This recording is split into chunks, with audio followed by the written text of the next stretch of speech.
ಹೇಳ್ತೀರಿ, ಹೇಳಿದ್ಮೇಲೆ ನಾನು ಮುಕ್ತಾಯ ಮಾಡ್ತೀನ. ಇವಾಗ ನಾನು ಹೇಳ್ತೀನಿ, ಹಂಗೆ ಎಲ್ಲರೂ ಜೋರಾಗಿ ಹೇಳ್ಬೇಕಾ, ಎಲ್ಲರೂ ಬಾಯಿ ತೆಗೆದು ಹೇಳ್ಬೇಕಾ, ನಾನು ಹೇಳ್ದಂಗೆ ಹೇಳ್ಬೇಕಾ? ನಾನು ಹೇಳ್ದಂಗೆ ಹೇಳ್ರ.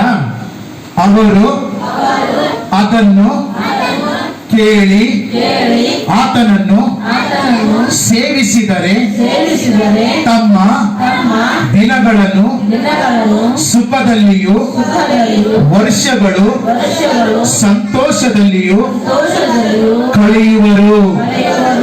ಅವರು ಅದನ್ನು ಕೇಳಿ ಆತನನ್ನು ಸೇವಿಸಿದರೆ ತಮ್ಮ ದಿನಗಳನ್ನು ಸುಖದಲ್ಲಿಯೂ ವರ್ಷಗಳನ್ನು ಸಂತೋಷದಲ್ಲಿಯೂ ಕಳೆಯುವರು. ಅವರು ಅದನ್ನು